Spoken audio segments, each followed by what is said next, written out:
Hartlik welkom by ons reeks Alsbehalwe Gemiddeld en vandag kyk ons na hoe gebruik ek my tyd.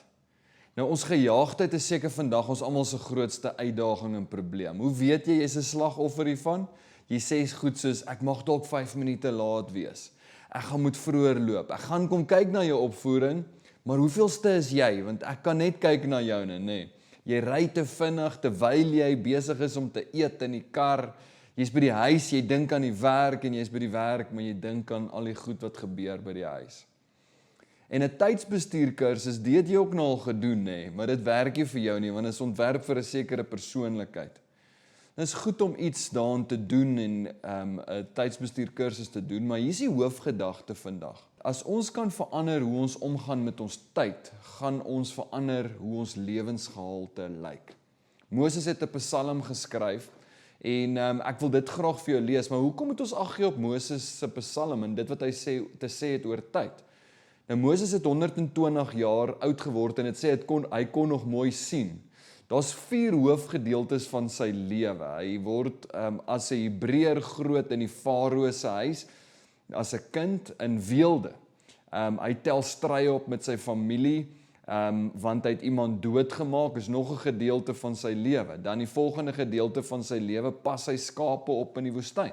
So wat hy doen vir 40 jaar. Hy pas skape op. In die oggend vat hulle uit en die aand bring hulle in. Hy dink dis nou maar die som totaal van sy lewe. Hy het kinders en hy gaan hulle grootmaak en dan gaan hy sterf.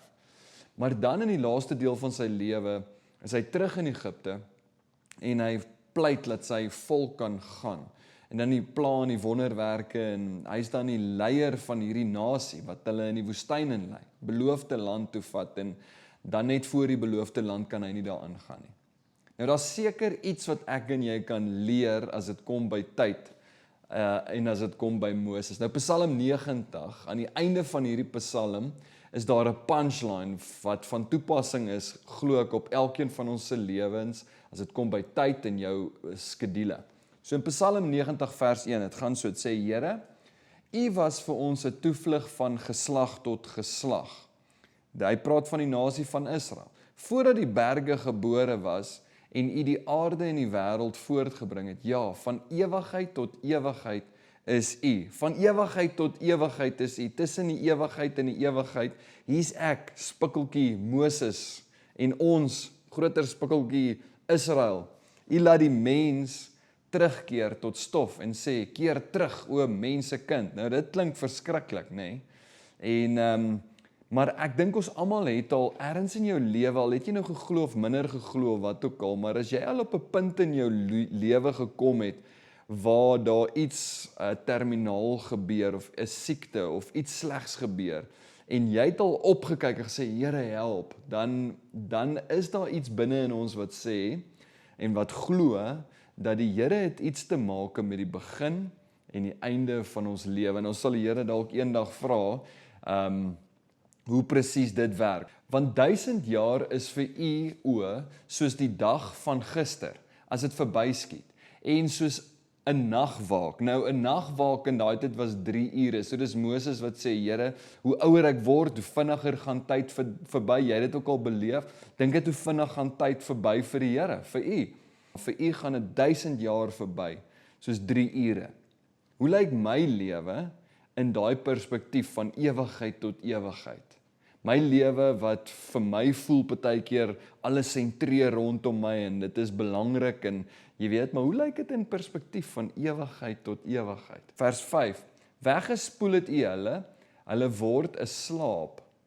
In die môre is hulle soos gras wat weer uitsprei. In die môre bloei dit en sprei dit weer uit. In die aand sny 'n mens dit af en dit verdor. Nou, hy sê, soos gras wat uitsprei, 'n nuwe baba wat gebore word in die aand verdor die gras en dan is dit die einde van jou lewe. Uit U perspektief het, Here, lyk my lewe soos wat gras seker vir my lyk. In die oggend sprei dit uit en in die aand dan sny ons dit af as dit verdor. Vers 10. En die dae van ons jare, daarin is 70 jaar en as ons baie sterk is 80 jaar en die uitnemendste daarvan is moeite en verdriet, want gou gaan dit verby en ons vlieg daarheen. Moeite en verdriet waarvan hy praat hier, so 40 jaar het hy skape opgepas in die woestyn en dan nog 40 jaar loop hy in sirkels in die woestyn wat hy hierdie klomp mense probeer lei na die beloofde land. Hy sê lewe en tyd gaan gou verby. En dan in vers 11 is dit so bietjie hogere Afrikaans. Dit sê wie ken die sterkte van u toring en u grimmigheid ooreenkomstig die vrees wat aan u verskuldig is. Nou wat hy eintlik hierso vir ons sê in plain Afrikaans, is as ons God kan sien vir wie hy werklik is, weer eens daai perspektief, sal ons versigtiger omgaan met die tyd wat hy aan ons toevertrou het. As ek kan besef hoe kort my tyd hier is, in die middel van ewigheid tot ewigheid, dan sal ek nie 'n druppel daarvan mors nie. En iets sinvol doen met die tydjie wat ek het, met die geleende tyd wat ek het, en die maksimum eer met my lewe eer aan die Here betoon. Ek het 'n klein geleentheid.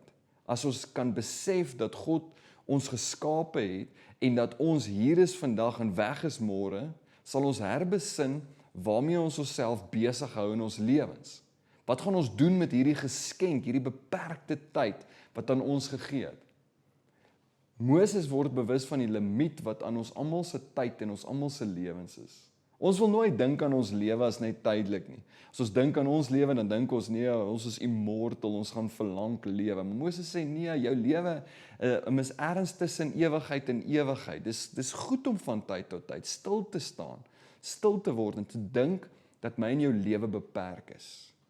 En dit het 'n invloed op wat ek alles in my lewe indruk.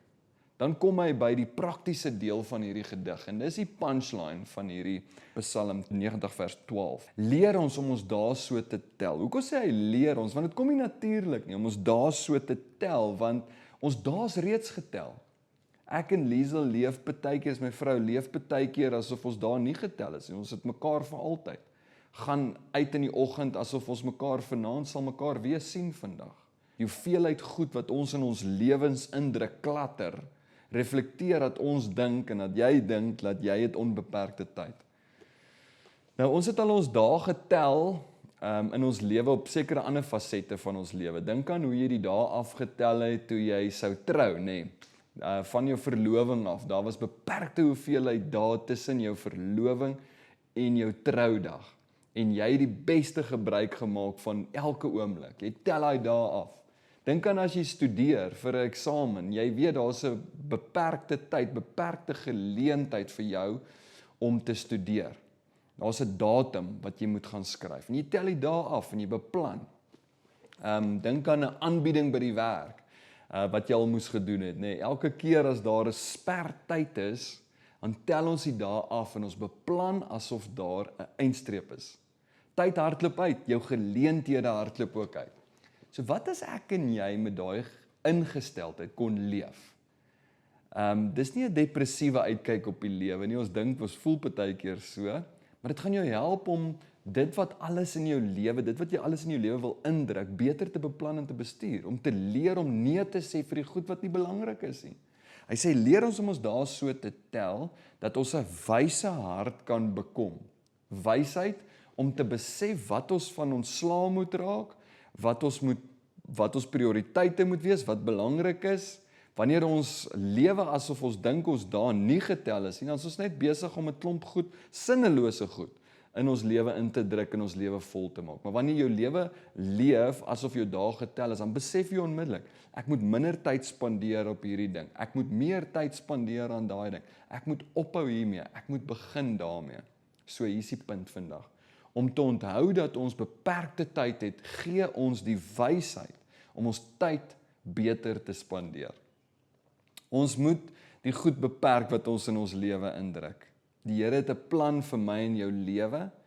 Ek en jy het nodig om te lewe asof ons dae getel is. Dit sal ons wysheid gee om te prioritiseer. Wat moet ek doen? Die belangrikste besluit wat jy kan neem vandag is hoe gebruik ek my tyd? Dink aan die wiskundige simbole, plus. Waarvoor moet ek tyd maak?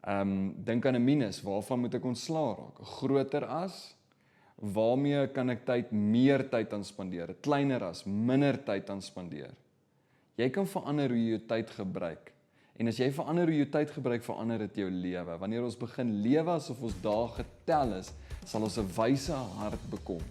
Sal ons ruimte maak vir die goed en die mense wat werklik belangrik is in ons lewe.